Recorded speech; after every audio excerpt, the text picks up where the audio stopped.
Doomsday mom Lori Vallow Daybell is currently on trial in Phoenix, Arizona for her alleged role in the attempt on Brandon Boudreaux's life back on Wednesday, October 2nd of 2019. Brandon Boudreaux was married to Lori Vallow Daybell's niece Melani when Lori met Chad Daybell in late 2018 and when they began their affair. Melani is the daughter of Lori's deceased sister, Stacy, who died when Melani was just 9 years old. Melani and Brandon have 4 children together. It does appear that Lori manipulated her niece Melani into wanting a divorce from Brandon Boudreaux at some point between 2018 and 2019. Suddenly, Melani believed her husband of 10 years was gay. It didn't help Brandon that he had $1 million life insurance policy on himself. We know that Lori and Chad Daybell's world, money ruled. Both Lori and Chad tried to profit off life insurance policies on their spouses, Charles Vallow and Tammy Daybell, after they conspired to unalive them with the help of Lori's brother, Alex Cox. Brandon Boudreaux thankfully survived the incident where Alex allegedly took aim at him out of the back window of Tylee Ryan's green-gray Jeep. His marriage to Melani, however, did not survive. Both he and Melani are now married to different partners. Melani actually married her current spouse, Ian Pawlowski, after a microdose of dating him. We know that prosecutor Trina Kay said this week in court that Melani Pawlowski is under investigation as a co-conspirator in the attempt on Brandon Boudreaux's life. So in today's video, I want to talk about what Melani was up to after October 2nd when Brandon Boudreaux narrowly escaped death. We know that someone in a gray or a green Jeep opened the vehicle's back window and fired a projectile at Brandon as Brandon was about to drive his Tesla into the driveway of his new rental home. The person in the Jeep is believed to have been Alex Cox. Now, the day after the incident, Melani was brought into the Gilbert police station for questioning. The police allowed her to bring her 2-year-old daughter. Unfortunately, having a toddler in the room during a police interview meant that the recorded conversation between Melani and the officer is difficult to hear. In addition, the video of the interview is blurred out because the 2-year-old's face obviously could not be shown. The first red flag that pops up during the interview is when Melani told the officer that she could not remember what she did the day before, day of the incident. Melani told the officer that sometimes she and her youngest daughter go to the park, sometimes to the gym, and other times they go to the mall. Now, I definitely have moments where I can't remember things, like what did I eat yesterday, or what movie did we see last weekend, but it's odd to not be able to recall what you did one day prior to when your soon-to-be ex-husband was nearly unalived. In my opinion, this is highly sus, and it makes me wonder if Melani was more involved in Brandon's near unaliving than we know. Why was Melani so cagey about her activities on that day, October 2nd? Was she at home orchestrating things, as in helping guide Alex to Brandon's new home? Only so many people had that address. One of them was Melani.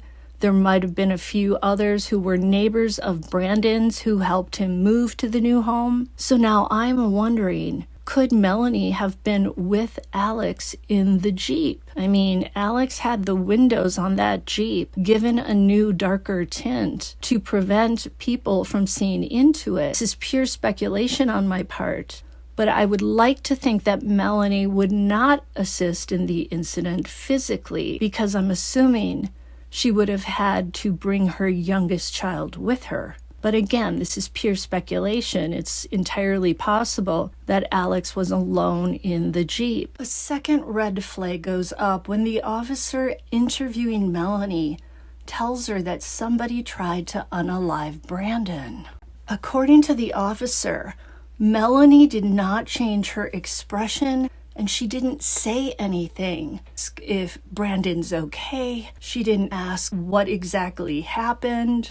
You'd think she'd want to ask, well, who do you think did this? But Melani does and says nothing. Was she afraid to react in case she were to give her possible knowledge of the incident away? Or was she panicking inside, not sure what the appropriate response should be to a police officer telling you that? I mean, some people get tongue-tied when they're caught in a situation where they need to lie. Suddenly, they can't think of anything that sounds believable. It's like if you're writing a short story and you're trying to write dialogue, suddenly you forget how we actually converse. Now, when this happened to Brandon in October of 2019, Lori's husband, Charles Vallow, was already deceased, as were her two youngest children, JJ Vallow and Tylee Ryan. But no one yet knew about the kids except for the people responsible. You have to wonder, did Melani know about JJ and Tylee? I mean, she had to know that JJ and Tylee were nowhere to be seen. They weren't with their mother. Was she asking Lori and getting the same answer that Lori's son Colby got, which was, I know where the kids are, and they're fine. And she did all right. She knew where they were. They were dead, and they were under the soil in Chad Daybell's yard. Now, on October 7th of 2019, which would have been 5 days after Brandon Boudreaux was nearly unalived, Lori and her niece Melani have a text exchange about taking a trip to Missouri. Lori tells Melani that she feels like they, meaning she and Melani, need to go to Missouri to do some work. Lori suggests that they fly there on Thursday of that week and return on Saturday. The plan is for Lori and Melani to get a hotel and be shown around town by their friend Audrey Baratiero. By the way, Audrey Baratiero seems to be everywhere in this story. Sometimes she's in Phoenix, Arizona. Sometimes she's in Missouri. Sometimes she's in Idaho, and sometimes she's in Hawaii. She seems to be a frequent flyer. Melani asks Lori, quote, "What about Brandon not being able to take the kids to Utah?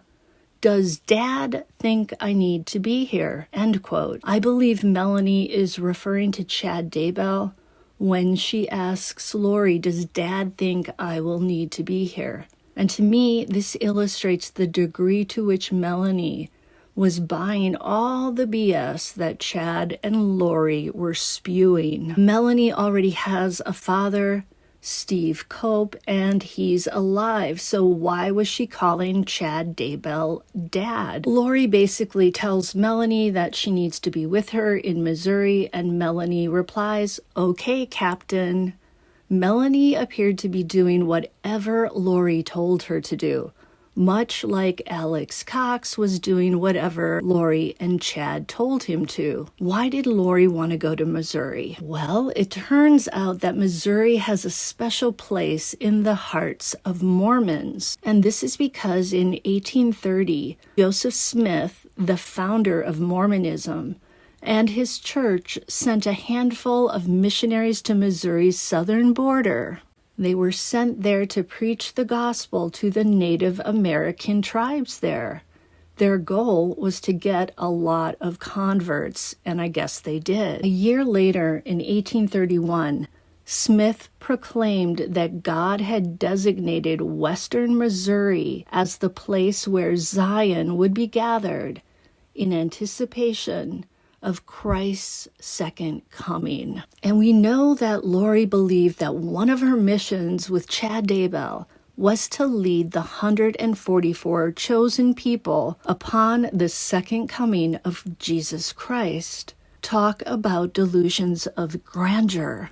Prior to Lori declaring that they needed to go to Missouri, someone had sent her a very strange message about needing to go to Independence, Missouri, in order to become a feminine sacrifice. Now, my interpretation of all of this is that Lori believed that in order to lead the 144,000, she had to go to Missouri to atone for and cleanse her ancestors' sins as a feminine sacrifice in order for the church of the firstborn to be born. If none of that makes sense to you, it's okay. Basically, it sounds like Lori believed that for her to fulfill her role as a leader in Chad's new church, she needed to go first to Missouri. And she wanted her niece Melani with her. Personally, I think Lori just wanted company on the trip. Now, on October 8th, so 6 days after the attempt on Brandon's life, Lori flies from Idaho to Arizona to meet up with Melani. October 8th is also the day before Tammy Daybell will be approached by a masked man holding what she thought was a paintball weapon.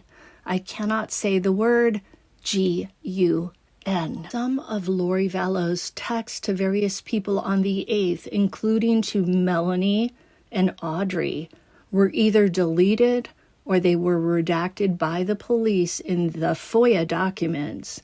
So we don't know exactly what was being discussed. Note that as Lori was preparing for this sudden trip to Missouri with Melani, Alex was busy preparing to visit the Daybell home the next day to try and unalive Tammy Daybell. I find it fascinating that Alex made this first attempt on Tammy and the one and only attempt on Brandon Boudreaux when his two intended victims were either in or near the driveways to their homes. It's also very interesting that both Tammy and Brandon initially thought the weapon was a paintball, G-U-N. Now, at 10:27 a.m. on October 8th, Chad Daybell called Lori and her phone hit on cell towers in Chandler, Arizona, and that's because Lori was with her niece Melani in Arizona at this point, and she was at Melani's house. So if Melani didn't know that Alex and Lori were allegedly going to unalive her husband Brandon, you'd think she would be spooked at this point to be around them, and maybe thinking, my God, what is going on? But Melani doesn't do that. She continues to hang out with her Aunt Lori, her Uncle Alex, and her new dad, Chad Daybell. In my opinion, all of this supports the idea that Melani Pawlowski was fully in on all of these sinister plans, including the planned unalivings of Brandon Boudreaux and Tammy Daybell. Also, Melani had to have known that Chad Daybell was still married to Tammy. What does all of this indicate about Melani's personal ethics? She doesn't seem to care that her Aunt Lori cheated on her uncle, Charles Vallow, and then that Uncle Alex unalived Charles. She doesn't seem to care that Aunt Lori is now hanging out with the very much married Chad Daybell. Melani's moral compass, in my opinion, is non-existent. To me, Melani seems like somebody with a very weak mind who was deftly manipulated by Lori and Chad just like Alex was. However, Alex had a traumatic brain injury as a young man, which could have damaged his ability to think critically. So in a sense, he has that excuse. But what's Melani's excuse for seemingly buying into Chad and Lori's evil ideas? Is it just that she was so desperate to have a mother figure like Lori in her life? Why was she so easily sucked into their plans and their beliefs? The light, the dark spirits, the zombies. The next day, on October 9th, Brandon Boudreaux hired a private investigator named Rich Robertson. I mean, I'm sure Brandon was desperate to find out who wanted him dead, and he was probably thinking that there was a possibility that Melani could be part of it. On that same day, Lori was at Melani's house in Arizona, and we know this because photos and videos from Lori Vallow's iCloud account show her there, along with Melani and one of Melani's young children. It appears that Lori was actually spending the night at Melani's house. Zulema Pastinas also meets up with Lori and Melani at Melani's house. Zulema was a faithful... Why the heck can't I say faithful? Zulema was a faithful adherent to Chad and Lori's bizarre ideas about light and dark spirits, about casting out spirits. Zulema also ends up married to Alex Cox right before he dies, while essentially pooping on the toilet at her house, just like Elvis Presley died. Did you know that Alex actually took Zulema's last name when they got married? What was that about? Was Alex hoping that a new name might trick the police into thinking he was somebody other than Alex Cox? Have you also noticed how Lori Vallow Daybell always seems to make sure she's out of town when somebody is either unalived or nearly unalived? So she's in Arizona when Alex Cox attempts to unalive Tammy Daybell, and she was in Idaho when Alex attempted to unalive Brandon, and then when Alex tried the second time and succeeded, along with Chad Daybell, I believe, to unalive Tammy Daybell. Lori was in Hawaii. A lot of people think that Lori is not too smart, but in my opinion, she's pretty savvy when it comes to trying to make sure that her derriere isn't at the crime scene. You know what I mean? Now, at some point on the evening of October 9th, Lori receives a call while she's with Zulema and Melani, and Lori becomes furious. She calls the person on the phone a moron and an idiot, and she says he's stupid. I'm assuming Lori was talking to Alex, who had to admit to her that he missed his target, Tammy Daybell, when he approached her at some point between 9:15 p.m. and 9:25 p.m. in her and Chad's driveway. Lori, maybe you should have done it yourself. But, oh yeah, you let other people do all your dirty work. Now, October 9th is also the last time that Melani sees her kids until much later when her custody is eventually restored. Between October 10th and 11th of 2019, the Gilbert police draft search warrants for the known phone numbers of Alex Cox, Lori Vallow, Tylee Ryan, and Melani Pawlowski. Note that Tylee, who was already missing and deceased, she was initially treated as a suspect in the attempt on Brandon Boudreaux's life because, of course, her Jeep was used during the crime. Allegedly. It's sad that the police did not take time to analyze Tylee's phone usage, because if they had, they would have noticed a decline in her use after September 8th of 2019, when she is believed to have died. Gilbert police dropped the ball in so many different ways on this case, and they dropped the ball on Tylee and JJ. Now, while the police are doing all of that, Lori and Melani fly to Missouri, and they stay there from October 10th until October 12th. It sounds like Lori, in her mind at least, became a translated being in Missouri during this trip, and thus was ready to do her part as a leader of the 144,000. I mean, she might have already claimed that she was a translated being, but I think she believed that once she went to Missouri, it was really official. So translated beings supposedly mean that the person no longer needs to repent. This would imply that Lori believed that no matter what she did at that point, she was morally correct and not a sinner. Maybe this is why Lori is able to waltz into courtroom after courtroom, claiming to be a good person, even after she's been convicted for unaliving Charles Vallow, J.J. Vallow, Tylee Ryan, and Tammy Daybell.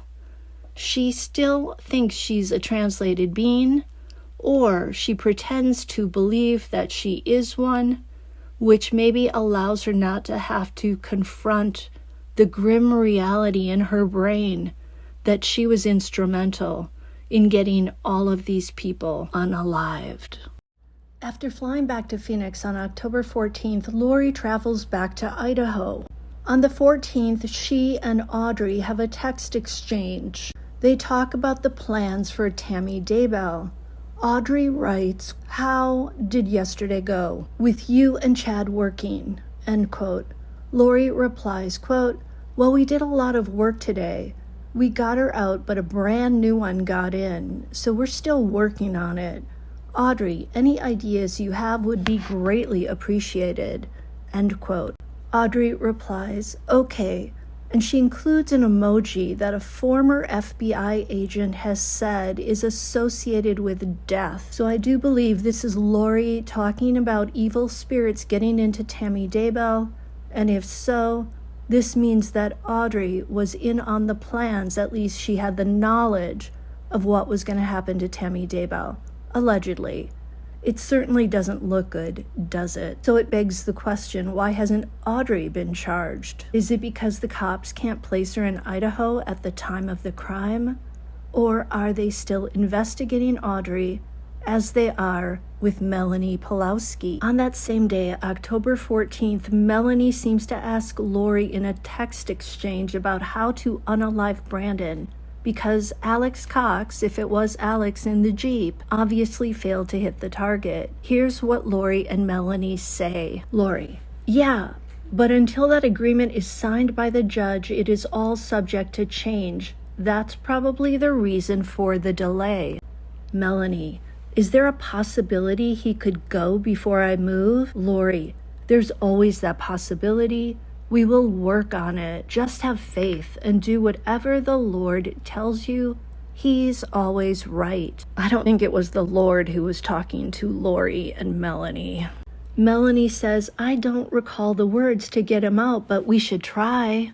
Lori: "I know them. I'll work on it now. Put all your energy in." Melani: "I've worked on them all day and evening." Lori: "Me too. He's got to be ready to go." Melani: "I know." So obviously Melani was drinking the Kool-Aid, and it sounds like she was trying to use some sort of mental powers she thought she had to unalive Brandon. Also on October 14th, as Brandon Boudreaux was dealing with the trauma of almost losing his life, Melani texts him and she says she's moving to Boise, Idaho, with or without their 4 kids. It's weird because she obviously moved to Rexburg, Idaho, not Boise, so I'm wondering if she was trying to cause some confusion. Anyhow, it's a pretty cold person who can be so nonchalant about her children. "Yeah, maybe you have them, maybe I have them, but I'm leaving." Brandon calls the Gilbert PD immediately and he lets them know of Melani's plans. Brandon was worried that his kids' lives were in danger. On October 15th, Brandon tells an investigator at the Gilbert PD that he is not going to return the children to Melani as scheduled. Brandon breaks the custody agreement because he recognizes that there's a potential danger. 2 days later, on October 16th, that was 1 day later, when Melani tries to pick up her 4 kids from school, she finds out that Brandon didn't take them to school that day. She reports this to the Gilbert PD, and a detective then asks her about her move to Idaho. The next day, on October 17th, Melani and Lori fly to Hawaii from the Las Vegas airport. So this would appear to be Lori and Melani making sure that they're out of town when Tammy Daybell dies. Lori and Melani stay in Hawaii until October 24th. Audrey will later tell the police that she was uncomfortable with the way Lori and Melani were talking about Melani's kids. So Audrey was with them in Hawaii. Could this mean that Lori, Chad, Alex, and Melani were considering doing away with Melani and Brandon's kids? Maybe, but maybe not. On the evening of October 19th, when Lori and Melani were in Hawaii, probably having a lovely time, Tammy Daybell dies in her sleep. It would appear that Melani had to have known about the plan to unalive Tammy, allegedly, in my opinion. And if so, why didn't she tell the cops? Melani, if she did know about all this crap, could have maybe saved some innocent lives. On October 22nd, while in Kauai, Hawaii, Lori, Melani, and Audrey shopped for wedding dresses. This is the same day when Tammy Daybell's funeral was held. They all had to have known about Tammy, so to be shopping for wedding dresses illustrates how they feel about Tammy. Basically, they don't care what happened to her, in my opinion.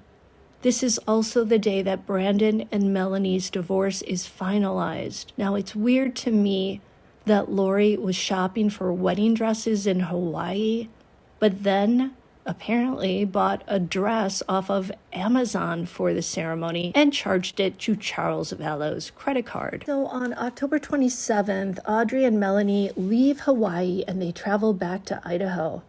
The next day, Melani signs a lease for apartment 107 in the same complex in Idaho as Lori and Alex. Clearly, Melani believes that she has to be in Rexburg, Idaho for whatever plans she, Lori, Chad, and Alex, and the others have. On October 29th, just 10 days after his wife died, Chad Daybell introduces Lori to his neighbors. Along for the visit is Melani. Another person is there as well, and I'm thinking maybe it was Audrey B. Can you imagine what the neighbors must have been thinking? Here's Chad, who's supposed to be mourning the sudden death of his wife, and he's with this blonde woman and her niece, neither of whom probably appeared to be too sad. After Brandon was attacked, he moved with his and Melani's 4 kids to his parents' house in Utah. He didn't tell Melani where he was. Again, he was terrified for his life and his kids. During late October, Melani P. Pawlowski and Melanie Gibb and Alex Cox were all knocking on the doors of Brandon's friends and neighbors in Arizona to try to find out where he moved with the kids. On October 31st, Melani and Uncle Alex fly from Idaho to Phoenix to pack up Melani's belongings. They spend the night at Zulema Pastanis' house, and on the 31st, Brandon's private investigator sees Melani and Alex outside of Melani's house in Phoenix, taking her children's clothing, toys, and beds to the curb. Brandon lets the Gilbert police know about this. Melani will later say that she was simply getting rid of clothes that the kids had grown out of, but will we really ever know? Now, on November 1st, Melani and Alex show up at the home of Claudia and Brandon Ewell, and they show up between 5:30 and 6 p.m., and they're there to ask if they have Brandon's kids there and her kids. The Ewells were Brandon's friends. They deny having the kids, but they let Melani in the house to allow her to roam through it looking for her kids. And apparently Melani did the same thing at her father, Steve Cope's house. Melani tells the Ewells, quote, "If you guys know what's good for you and your family, just tell me where Brandon is," end quote. Wow. As Melani is issuing that threat, a man who looks a lot like Alex Cox is sitting outside in Melani's SUV. Alex and Melani stay in front of the Ewells' house for between 15 to 20 minutes. After being asked to leave, Melani and Alex drive away. But guess what? They come back 20 minutes later and they park across the street. After all of this went down, Claudia went onto Facebook and she saw that Melani Pawlowski posted this on her Facebook page, quote, "I am very sorry for your family," end quote. This terrified Claudia and Brandon Ewell even more. So Brandon Ewell stays up all night guarding his house. The Ewells later estimated that Melani and Alex were in front of their home for a total of 2 hours. So Melani Pawlowski is definitely guilty of threatening and scaring people. In her interviews, she tries to appear gentle and meek, but I say there's another side to Melani Pawlowski. Melani also went on Facebook and accused Brandon of nabbing their kids. She even posted a $10,000 reward for information leading to her kids' retrieval. Then she accused the Ewells of hiding her kids from her. On November 2nd, 2 detectives knock on Melani's apartment in Idaho, and they ask her about Lori. On November 5th, Brandon Boudreaux informs Gilbert PD that Melani moved to Idaho. On that same day, Lori and Chad Daybell are frolicking on a beach in Kauai, Hawaii, getting married and having a great time. This was just 17 days after Tammy Daybell was unalived. On November 7th, the wife of Brandon Boudreaux's business partner called Melani and asked her about JJ and Tylee. Melani tells this woman that she trusts Lori. Now, JJ and Tylee were already long dead and buried. It seems like Melani had to have known what happened to them. I mean, she hadn't seen them for months, but this is just me speculating. She hasn't been charged with any sort of crime in connection to the kids. On November 12th, Brandon Boudreaux tells a Gilbert PD detective that Melani was still paying for the $1 million life insurance policy on him, despite him saying, "Remove yourself from that policy." And on that same day, Melani Pawlowski trespasses on the property of Brandon Boudreaux's parents in Utah, and the person who drove her there is Alex Cox. 2 days later, Melani turns up again at the property. This time she's there around 10:30 p.m. She claims she has a court order stating she can take the children. The police are called and they cite Melani for trespassing, and they tell her to get the heck off that property. The police later decide, however, to take Melani into custody for criminal trespassing. So Melani gets booked in the Utah County Jail, and her uncle Alex posts her bail of $1,950. That was Melani's get out of jail card. Now, on November 16th, Lori texts Melani to remind her of her mission. Lori writes, quote, "Will you do this job if your whole family turns against you? That is what the Lord has asked of us. Our glories will be worth it. It will be a sad day for those who chose to oppose us when we work for the Lord and are his valiant warriors. Be strong, my little one. We will be gone in a few." End quote. Wow, it seems like Lori was worried that Melani might give up the plan, maybe tattle on everybody because she wanted her children. So we can see Lori and how she manipulates people in that message. On November 19th, Melani and Brandon's divorce is finalized. Melani doesn't show up. Brandon is awarded full custody of their 4 children. Now, on this same day, at least according to Ian Pawlowski, he finds Melani on an LDS dating site. 4 days later, on November 23rd, Ian meets Lori and Chad for the first time in Idaho. I'm pretty sure Melani was maybe telling him that those were her parents. On this same day, Ian travels to Mesa, Arizona with his 2 kids to visit his sister Hannah for Thanksgiving. On November 27th, the cops in Idaho search Lori's townhouse as well as Alex's and Melani's.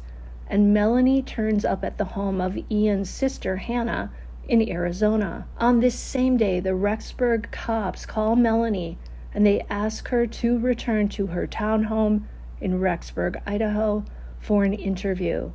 But Melani isn't interviewed by the Rexburg PD until a month later on December 23rd.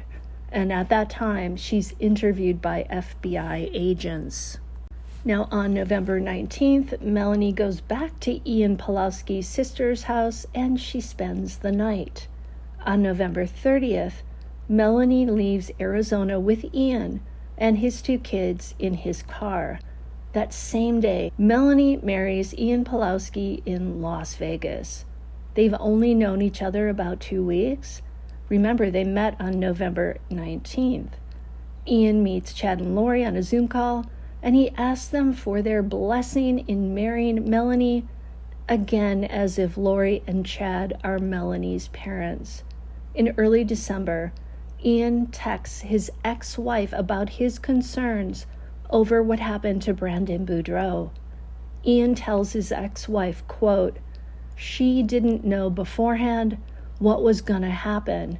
They made the attempt, failed, and told her about it after the fact," end quote. Okay, in my opinion, that had to be Melani lying to Ian. Of course, she's not going to want to admit it if she was in on the plot to unalive Brandon Boudreaux. It's not a good look for your new wife, right? During the first week of December 2019, Chad, Lori, Alex, Melani, Ian Pawlowski, and Zulema Pastinas have multiple conference calls. Note that Ian started wearing a wire for the FBI on December 5th of 2019, and that was unbeknownst to his new bride, Melani. On December 3rd, Melani is interviewed by law enforcement for 5 hours.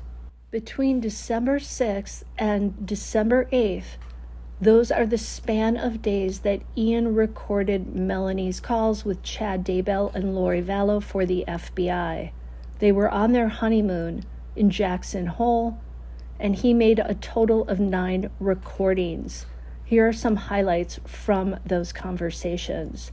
When Melani asked for a combined blessing for her and Ian, Lori said, "We don't know what Ian knows."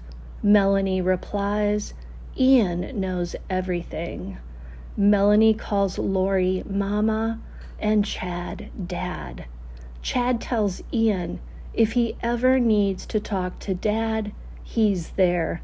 Oh my God, Chad's like, "Hey, come to me, Ian, if you need any advice from Melani's father." And he's now sitting in a prison cell for the rest of his life. Don't go to Chad for any advice. Not any advice. Chad says people will be starving by the McDonald's. Melani talks about Lieutenant Ball bringing her banana bread, and she was worried he might be poisoning her. Lori says he's probably good, but Hope and Hermosillo are the bad ones. Those were detectives in Idaho. Lori knows Melani Gibb called the police. Chad says he's worried about law enforcement and that they're still watching Melani. Chad tells them to move away from Rexburg. Melani says Detective Hermosillo was yelling at her and he wasn't going to stop until they found the kids. Melani says she went and withdrew $50,000. Chad says the Savior is standing there with him and he is very pleased. Chad says Alex and Zulema are included in this blessing, and the 6 of them have formed a tremendous friendship. The 6 of us are on the right track. I assure you of that. I give you my testimony that this is a powerful team. We are the genesis of the 144,000. We don't say that boastfully. It just is. Chad also says that they will see each other again soon, even though they are going to different corners of the world. Chad promises all of us a home in the New Jerusalem as we work under the direction of the Savior. Chad says they will have a wonderful reunion, and it will be a glorious place where vibrations radiate constantly. Lori and Chad confirmed that Melani's phone was being tracked, which it was. Lori says Tammy was visiting them, saying how ridiculous the Rexburg cops were. Chad says Al's passing is a marker for all of us to move forward and trust in the Lord. Melani says they were using Pretty Bird if it was not safe to call or use phones. Not Happy Bob means it was safe. Melani suggests new phrases. Jamie Powell if it was safe to call. Daddy, we're down if it's not safe to call. Lori and Chad never talked about a custody dispute, so then Ian would have had no reason to believe the kids were alive. Chad tells Melani before Alex dies that there will be a powerful spiritual attack. Ian recorded interactions and calls with Melani for 2 weeks. He told law enforcement he was done with that on December 19th of 2019. Now on December 12th of 2019, 51-year-old Alex dies in the bathroom of Zulema Pastinas' house. Zulema's son finds him and dials 911.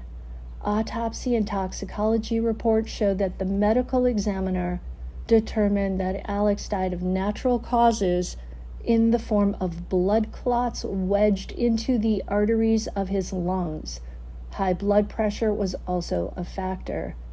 Of course, many people believe that Chad and Lori somehow had a hand in Alex's death, and one of the reasons for this is that on the day he died, Alex called Chad and Lori Daybell, who were then husband and wife, and he received a priesthood blessing over the phone.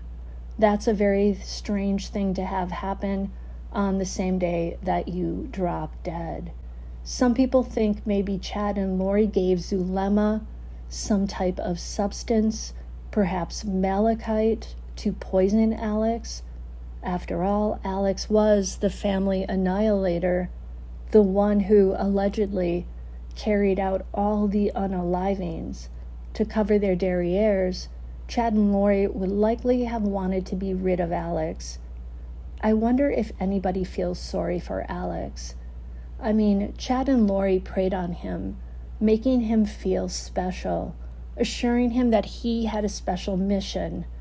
Did his traumatic brain injury make him ripe for their manipulation? Of course, that doesn't excuse him in any way, but you have to wonder, if he hadn't had a traumatic brain injury, would he have still played a part in Chad and Lori's scheme? So here we are in 2025. Alex Cox is dead.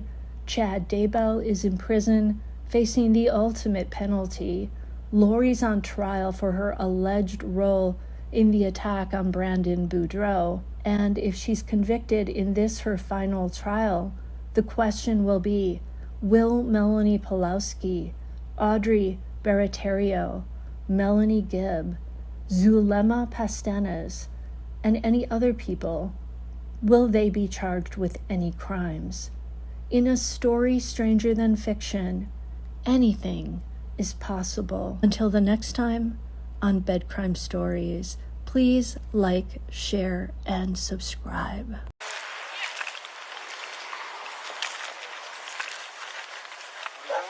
Officers, I have a legal mediation agreement. My kids have been held out of state. You were also criminally trespassed over the phone. I asked an officer to come here last night to do a check-in because I'm worried they're in danger.